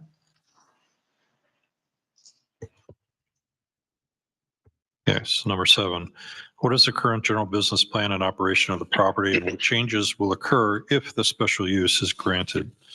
Number of animals cared for on the site, a number of employees, and the change in hours or scope of operations. The special use is granted. Orphans of the Storm Animal Shelter will be permitted to rebuild their nearly century-old facility with a building that will meet the current animal welfare operations and standards as well as current building codes. Impact on operations will provide improved cleaning practices, improved air quality, improved odor control, and noise mitigation, and much improved noise mitigation strategies. Plans are to operate this building more efficiently with the same number of employees and volunteers. We currently operate with approximately on site 15 employees, 5 to 10 volunteers on site, and 2 rotating caretakers on 24-hour call for emergencies. Hours of operation are expected to fluctuate but will remain similar to current operations. Open to the public Wednesday to Friday, 2 to 4, weekends 2 to 5, or I'm sorry, 12 to 4, weekends 12 to 5, staff and volunteer operations 7 a.m. to 7 p.m. daily. We plan to offer evening adoption hours twice a week until 8, as we have in the past. And that's where we were talking about the hours. The hours are being discussed now, like we change them from time to time. Sorry. No, I was just going to jump on that because it was a really good question. The hours on here during the week and the weekend are kind of standard. That's what we do. We're open to the public till 4, 5 of the weekends. 3 or 4 years ago, we used to be open to around 8 p.m. a couple of days a week to kind of see if the footfall increased, if we could bring more people in after they finish work. That was discontinued due to resources. Literally June, July, we're building a pilot scheme to consider testing that out again, which is why the decision hasn't been made yet. We're actually trying to work with local businesses and communities to have small evening events where we'll have basically a select amount of animals available for adoption. So our entire kennel blocks are not open the whole time and kind of making it more of a community adoption event. But that is literally being piloted or planned over summer to see how successful they are. Right, so earlier, the conversation question was, when do those overhead doors go down, right? Mhm. And then you also in your proposed plans have a courtyard, right? And that's kind of a common use area, right? So do you envision those going to 7 or 8 where dogs are outside in the courtyard, even if the outside overhead doors are closed? Because I think I heard earlier comments about walking or the dog runs are pretty much wound down 3 or 4 in the afternoon, right? And then, so we're saying, what time do those overhead doors close? And then are dogs going to be in that open courtyard area after 4, 7, or whatever the case may be here? When you're referring to the open courtyard area, I just want to make sure that we're talking about the same thing.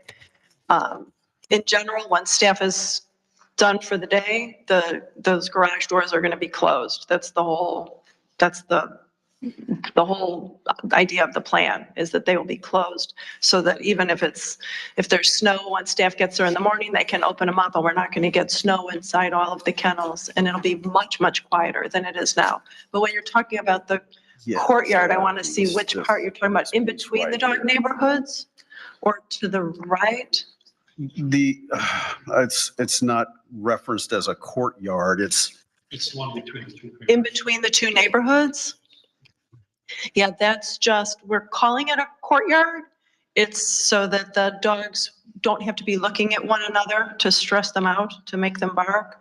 There'll be plantings in between. What we envision is where you see that space there, we'll have like a half wall of something, I don't know, brick, cinder block, I don't know, and then probably bushes going above them so that the dogs can't see each other, so that their stress level is reduced and they're less likely to bark. And then it's just a walkway when you're pulling dogs out to take them for a walk to go. So there's no activity being done in that courtyard, in that space between the two dog neighborhoods. It's just literally trying to prevent barking going out as much as possible and to reduce barking overall. And that's the whole idea behind this shelter, is to reduce the stress of our animals. That's the whole place has been designed around reducing stress of the animals, and that should result in less barking. Thank you very much. I Sure. appreciate it. Sure. So I'll finish this one section here. The new facility will accommodate approximately the same capacity of animals that we have now. Dog holding with 52 adoption runs, 3 small real-life rooms, 10 isolation runs, and 4 stray holding rooms for 69 dog units total. Cat holding with 41 adoption, 24 isolation, 65 total. And I'll add to that these are hard to quantify. I can tell you that the kennels it should be very similar to what we have now. That's our goal. But you might have a bonded pair or a mom with puppies who need to be in the same kennel. So that number could fluctuate just based on our population. But based on how we currently operate and how we're seeing ourselves operating, the overall population should be pretty comparable to what we do now. That's how it was designed. The outdoor play yards will operate similar to current operations.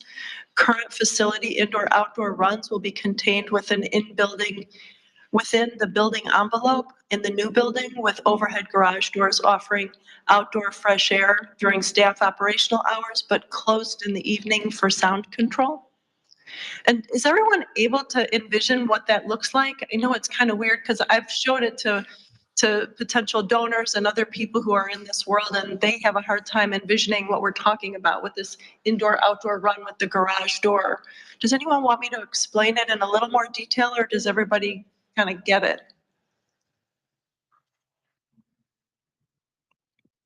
Yeah, understand? You got it? Yeah, I think we Okay. do. Thank you.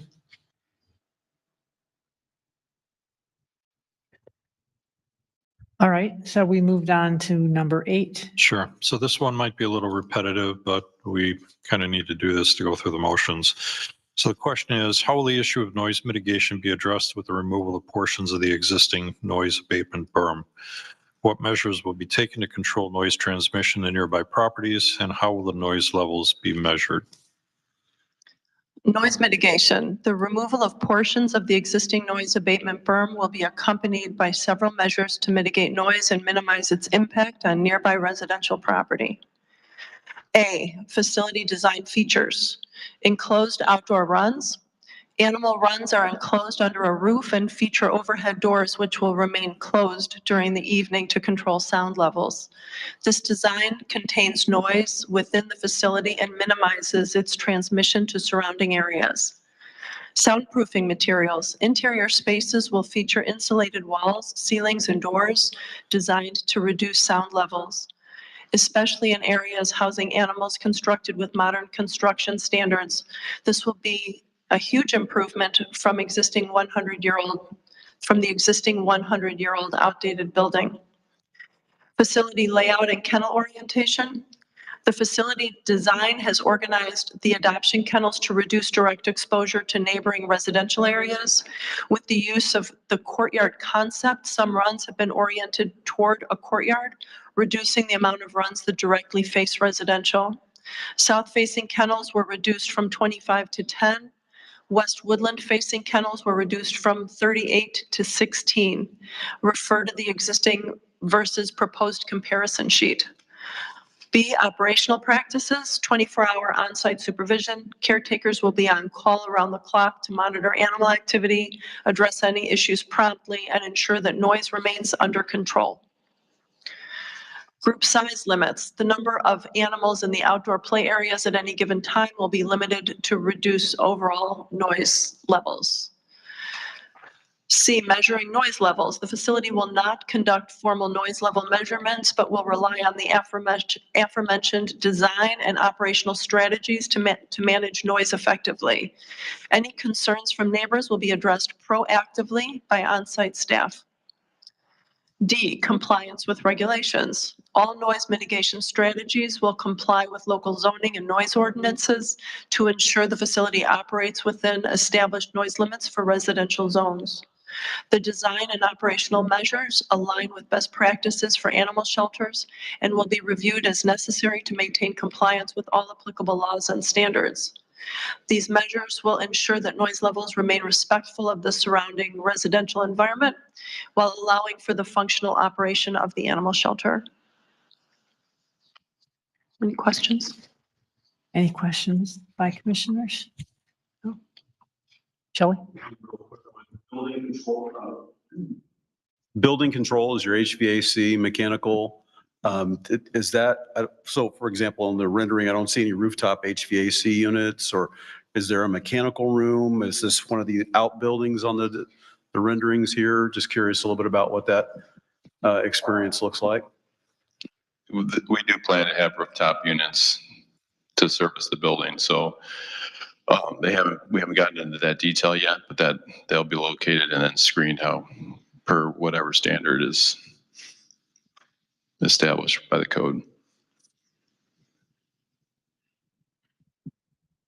How about to Shelley's question, how about the impact of any noise from the HVAC equipment? We don't currently have provisions, but there are screens that we can put on the equipment that can provide some sound absorption and sound reduction, but we currently have not gotten to that detail. That sounds to me like a condition that we might want to put in our recommendation. Any other questions on this point? All right, then I think we can move to 9. Yeah. So number 9, what predicates the increase in the number of proposed parking stalls? Parking is divided into 2 parking lots. West lot accessed off Riverwoods Road is designated staff service intake lot and includes 21 staff spaces derived from staffing numbers. East lot accessed off Saunders Road is designated to public volunteer parking and includes 46 spaces. Total parking is about 2.5 spaces per 1,000 square foot gross floor area. While the number of animals housed at the proposed facility remains the same, the total number of parking spaces has been increased to address operational and programmatic needs. The current condition, the existing facility experiences overflow parking during certain events with vehicles spilling onto the street during peak times.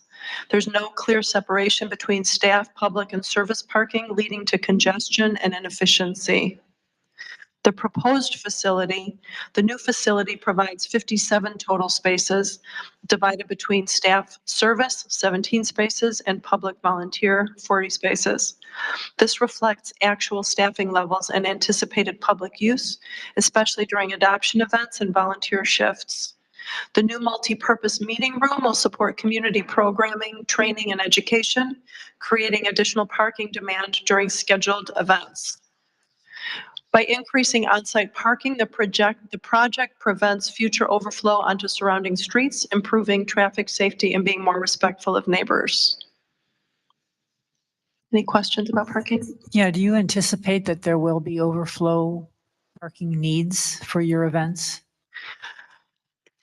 I wish that there were. I would like to say, yes, I hope so.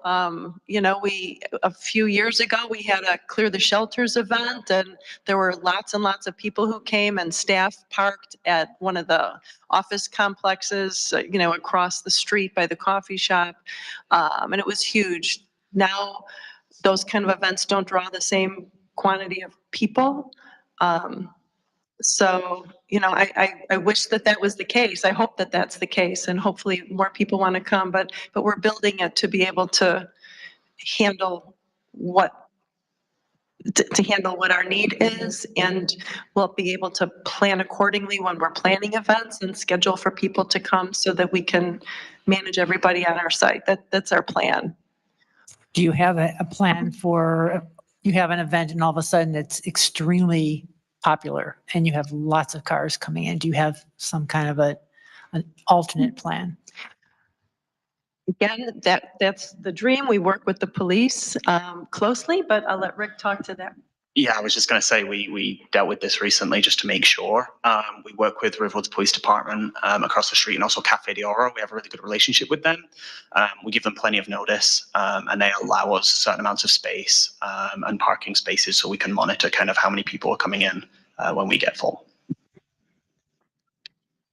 But it's not often, and this should take care of our needs 99% of the time. How many additional spaces? Let me go back. From the existing? Yes. Is it listed here? Current condition? It's here.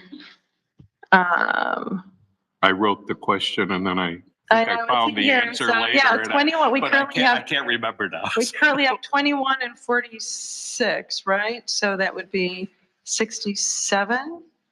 And the new facility provides 47 total. So no, I'm reading that wrong. Mike, I'll let you answer this.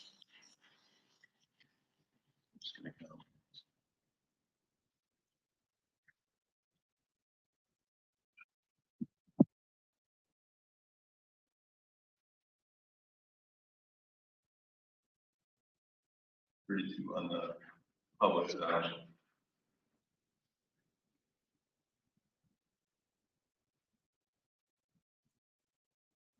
Eighteen on the staff side.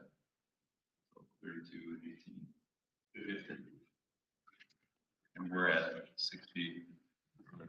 57. Close to 57.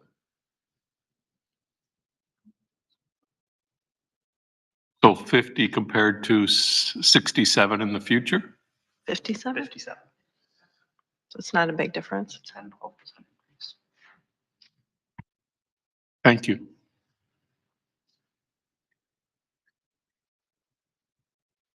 We might want to request a overflow parking preparedness plan or something like that in our recommendations. Something to think about. Well, that would go toward the comment here, just make sure that the granting a special use, the project is in substantial conformance with the drawings that are there. That would include landscaping to parking, engineering, the whole ball of wax.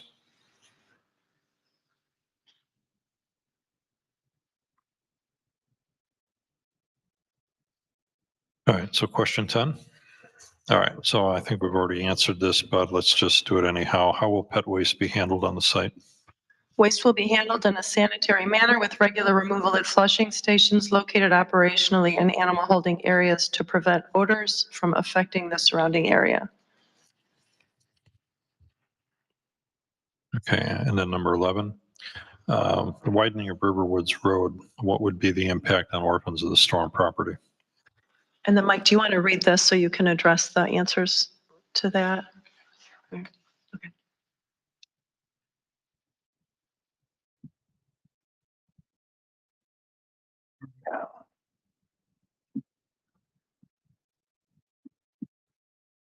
This is actually Bill Zaleski. Bill, wake up. He's kind of, yeah, but Bill was coordinating with Lake County on our communication with the road widening.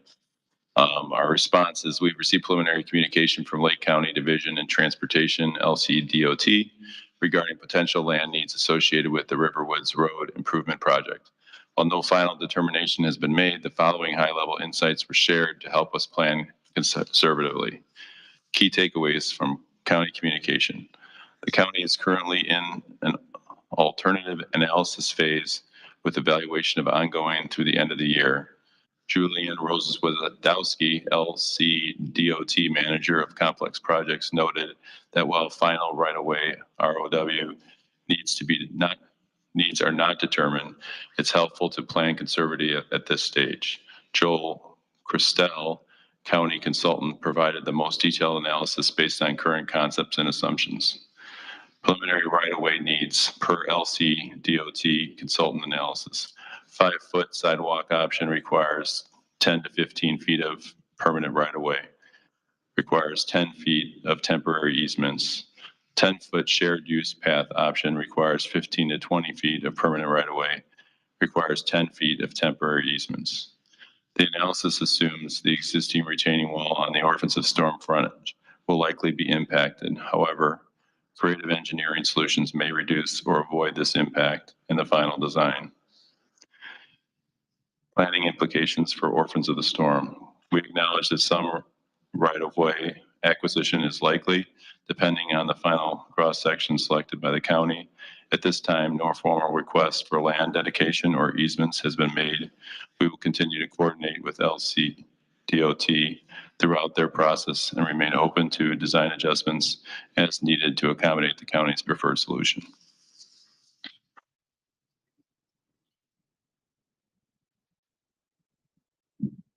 So it may be proper to have the discussion on the wall at this time, as long as we've gotten into this level of depth.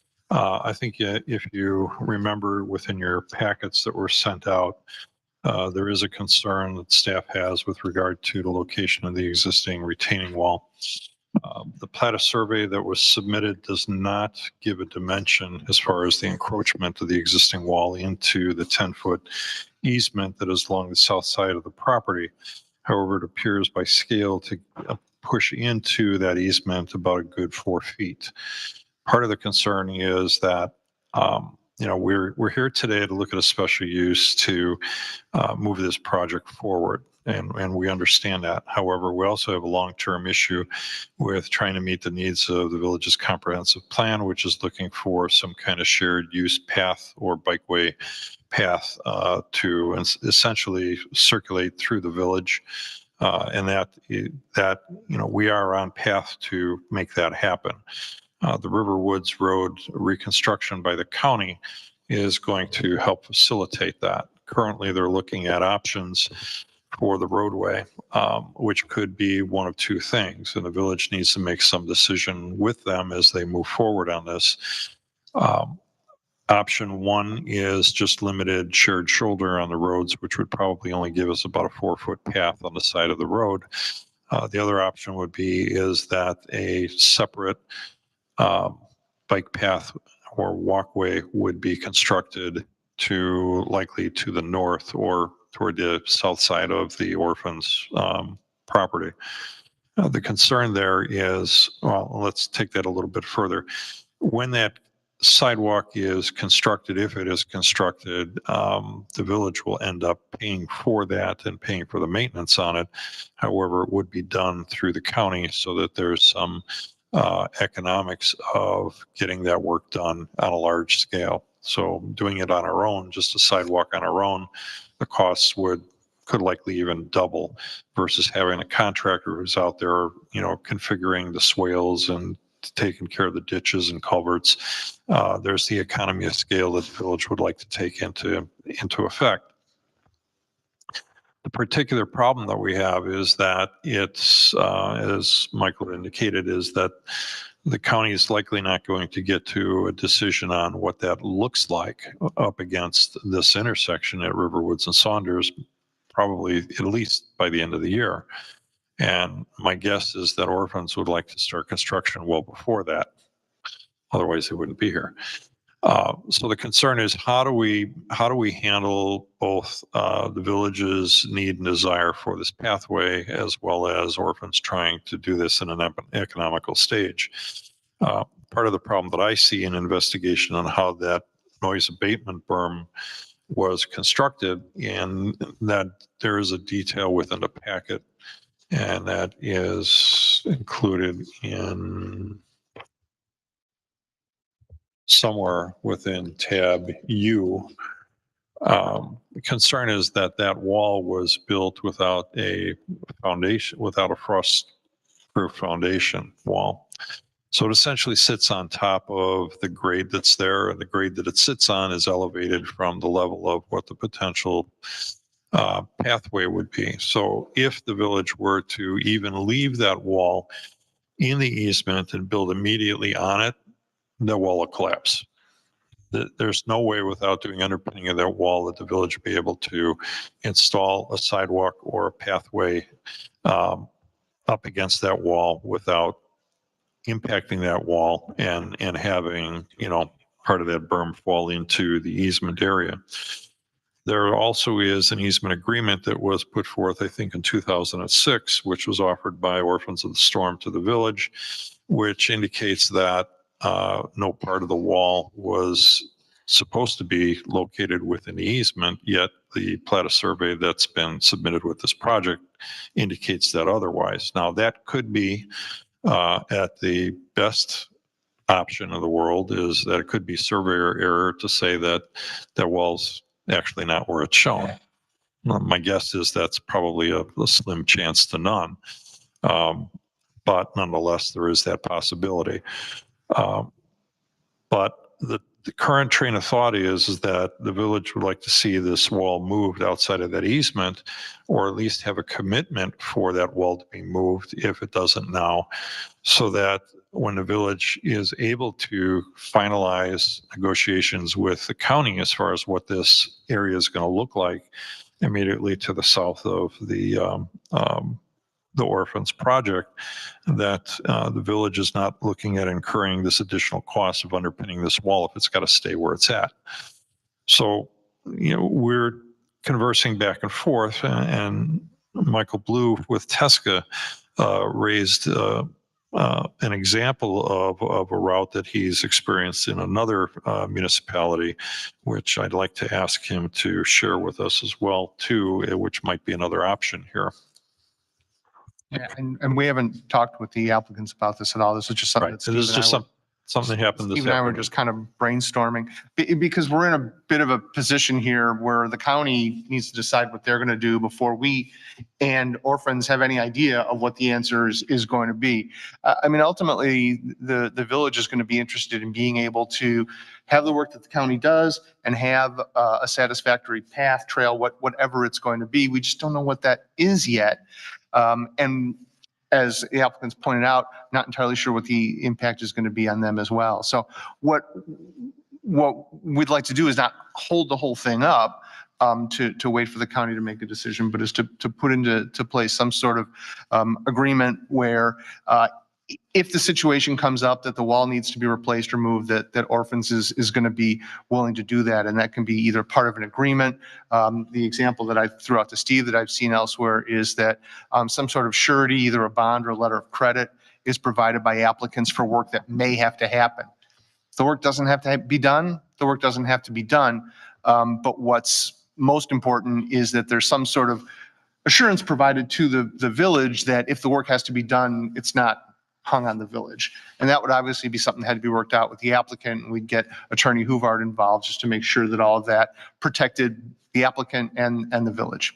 And I just wanted to state too that though this path is an important piece for the village because it's been in the comp plan, as far as I know, forever, there is the additional potential use for this easement in the village's desire to, at some day, complete a water service infrastructure for the village. And the only route really to get service to properties that are to the west and north of Orphans is a path that would take it from the intersection, near the intersection at Saunders Road and Riverwoods Road, through that easement and work its way west and northwest to those other properties, because that is the most direct route. Now, when that would occur, we don't know. It might be next year, it might be 10 years from now for all we know. It may never occur, but that is in the master plan for water infrastructure that's already in village plans, as far as that being the potential source for water when it eventually gets pushed out to those areas. We do have properties which are having hard times with some of the wells that are out there. We have several property owners whose wells are pumping nothing but sand and mud at this point. It's not drinkable, and they have no other option for water other than an extension. And the cost becomes phenomenal for one person to bear that. So at some point, the village is looking, what do we do in order to provide people with Lake Michigan water? So I just want to throw that out there, that this is not necessarily just an easement for a path, but the path in itself is important because what is happening after Riverwoods Road is done, the sequence is Deerfield Road is in plans now, hopefully going to be let out for bids sometime in fall. Construction probably within the next 2 years thereafter, depending on fundings and all that kind of stuff. But I do understand that the money is there. They will move forward with it. However, it's a timing issue. But after that's done, Riverwoods Road happens right after that. And then when that's done, Duffy Road happens. So when all that is said and done, and we have either a shared shoulder or a side path, people will be able to go from Riverwoods Road and Duffy all the way either through Duffy or down Riverwoods Road, down the new shared paths on Saunders. We are working on how we can get a shared shoulder along Portwine all the way to Lake Cook, potentially something through the forest preserves, back to the Des Plaines River Trail and over the river and through the woods. And then we're back to Grandma's house somewhere on Deerfield Road and take that all around again. You would be able to literally walk or bike the entire village in almost a figure eight situation. So this is a key component of that. And it has been in the comp plan for the longest time. So that's why this is critical for the village. But if I could, can I put a few comments in there regarding this, Steve? So I don't think we have all of our facts straight on the timing and all the agreements. We haven't had this reviewed legally. I believe the village attorney has reviewed it, but just from the applicant side, we built the berm as a mitigation for sound for the neighbors back in, I think it was 2005. And then we granted an easement to the village for this 10-foot easement that was granted by Orphans. And in the verbiage of the grant, the granted easement, it says that no part of the retaining wall or berm is in the easement. So there's specific language that says it's not. So I don't know how that gets balanced out. There's also, along with the easement, I think it's, and again, I'm not an attorney, but one of the things here it says, except as specifically provided elsewhere in the agreement, the village agrees to have sole responsibility for maintenance, repair, replacement, or removal of the bike path easement and any of the village's improvements located in, on or under the bike path. I think that's probably related to the water main, right, Steve? But that would be related to things you put in after the fact. And where it specifically talks about the retaining wall, But the retaining wall wouldn't be part of that because what the easement's telling us is that the retaining wall is not in there. So there wouldn't be an obligation for the village to maintain a wall that's non-existent, is the direction that we're looking at. I agree that the wall is not in the easement, but the village was granted as is, where is, and acknowledged that the wall is not in the easement. The wall has not moved. I didn't catch the last part. The wall has not moved. Understand that, but the village, is relying on a survey also that was prepared. Okay, so I'm not playing attorney here. All I'm saying is what staff is looking at. And I know this is going under further review, but as part of that easement agreement, there was a survey that was prepared, which shows that there is this 10-foot path here, and nowhere on that Exhibit B shows a retaining wall inside that easement. I agree. I'm not an attorney either. So And I'm not just trying to reading, play I'm just that. reading what the easement So says. I think there needs to be further discussion on it. But I'm just laying out the reasons why this is an important issue for the village. I understand and I agree. Does this problem exist without the new facility? It exists as it stands today. So, But the issue at hand is that we have a project which is literally going to level the site and essentially start all over again. And if the work were to be done, the disruption and the potential, any kind of potential design changes to the facility that may need to be done due to the relocation of the wall should be looked at up front and now. I'm not questioning that. I was just trying to understand if we've already got the problem without even. The problem exists today. It exists today. Yes. And the retaining wall was built at when was 2000 and it was permitted I believe it was permitted in 2006. And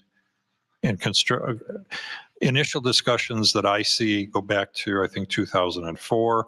And I think a final inspection was called for, I believe it was in 2006. I could be wrong on that, but it's in that era. Okay. So we might be having this discussion, even if Orphans didn't do anything for the next 20 years, we may still be having this discussion depending on what the county decides to do.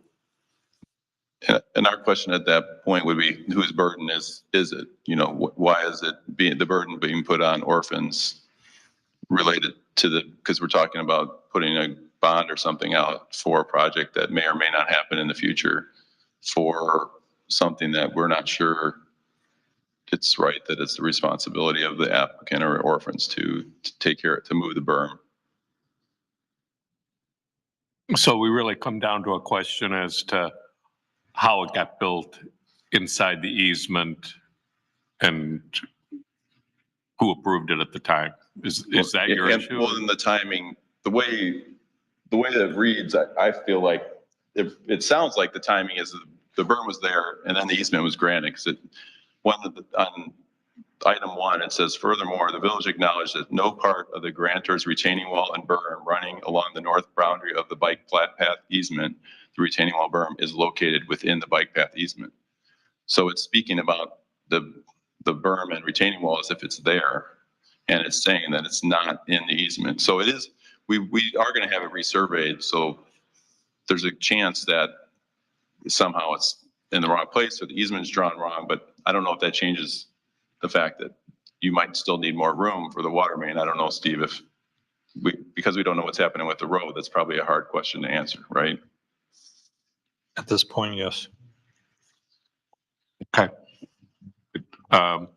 very hard for us to make a judgment on what happened back in 2006 right now. So without trying to understand it, right? But thank you. Just a clarify question. So under the proposed construction project, do you want to knock down that and create a new, or you want to incorporate the existing structure in your new construction project? The berm was planned to remain as is with the established landscaping that it has on it, yes. I think I remember Commissioner Gratiter earlier asking about the berm being there, and then somewhere in the drawings that we saw, it wasn't there, or, so I'm just a little unclear. The berm is to remain, in the drawings, it's shown as to remain with, and Steve mentioned when he was talking through the landscaping, there's a pretty nice established landscaping on the berm that we would maintain. It's, it's a nice look along that edge of the property. It gives an edge, and it gives a barrier also for the residential. So it looks nice, and it also provides soundproofing concern, or correct. It addresses a soundproofing concern, right? Okay.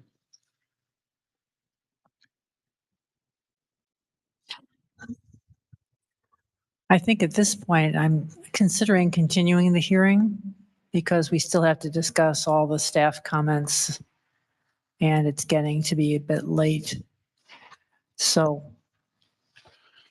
Then Steve, Madam Chair, what I would suggest then is hopefully I can get some kind of opinion from the village attorney with regard to the wall so that we can have conversation prior to the next meeting and have some kind of direction so that hopefully at the next hearing, we can conclude and.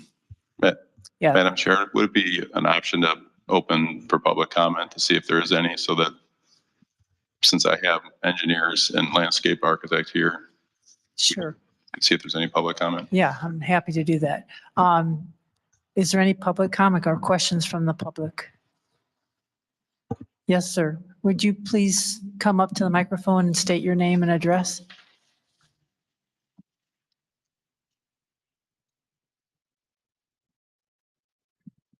My name is David Burzon. I'm a neighbor at 2320 Riverwoods Road. I think this is a very well thought through project. I'm an animal lover myself. And so I'm impressed with what you've done and what things have been done. I will say, however, that I have not gotten a lot of information about this. I know there was a meeting in the winter when I wasn't here. I first have a question of, is the general, like these pamphlets and things, are these available for me to obtain or others to obtain? We can, if I can answer, we can certainly put that on the village website. I do believe that this entire packet of all the information, the same information that each of the commissioners has, is on the village website and has been there since we actually published the project. Yeah, that's fine. And that's just my lack of knowledge. You may not know that, but I did. It is out there. So. Okay, so that's great. I'll look on the village website. Okay. The other aspect of this is looking at this from 30,000 feet, which is, and I'm learning a lot about orphans and what's going on, my neighbor. So it was built in 1928, right? And before the village even existed. So I guess my question is, and I'm not looking to start anything over or anything like that, but I guess my question is, if you're going to issue a special use permit in a residential area 100 years later, the reason we have zoning changes is because, and things like that, is because you want to keep, after 20, 50, 100 years, neighborhoods and things change. The houses that exist there now are not the houses that existed, if any, in 1928. So the big picture question is, has there been any consideration of whether after 100 years, this location is the right location for an animal shelter? Not only for the neighbors, but for the animal shelter. Because it seems like it is a beautiful building. It sounds like everything you're doing is basically going to make it better than it is today. No question about that. The question is, should it be there in the first place? And when you decide to issue a special use permit because something is changing entirely and 100 years later, I guess the question I have is, have those kind of discussions been had, or is it only really about how is this site going to be better used for the same purpose? That's it. Thank you. Director Witt, do you have any comments on that?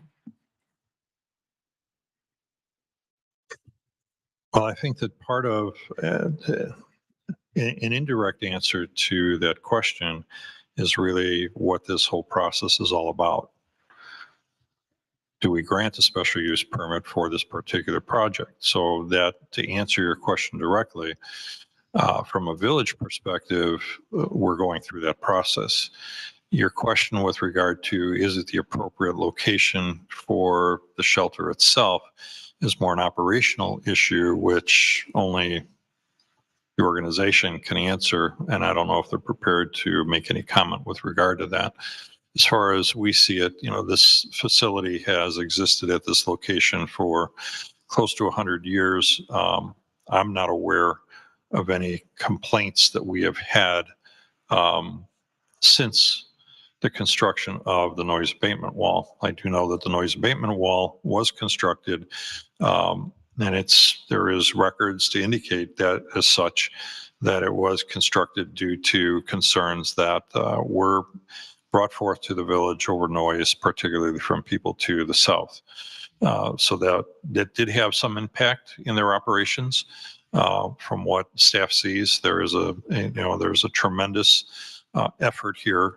And I shouldn't say just an effort, but a very tangible difference once constructed in how this facility will actually operate on the same site.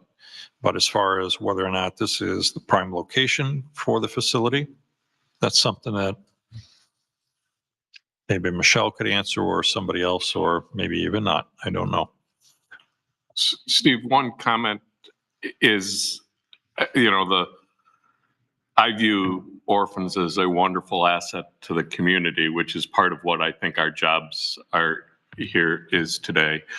And while I'm appreciative of your comments, when you decided to move into the home you moved into, I'm assuming that was since the shelter has been there. And I think today's whole discussion is about how we make sure that we don't hurt the current situation, but we improve it for the animals and try to minimize any disruption to the neighbors. If anything, make it better. So I think of it just as orphans as being a wonderful asset to our community. It's one of the things that I think people talk about Riverwoods, and we don't have many things that people talk about being in Riverwoods. So besides trees and wetlands. And the other thing that I have to say too is that, part of this whole process, the text amendment that's being considered here as well is also looking at protection of neighborhoods for any potential future animal shelters that occur.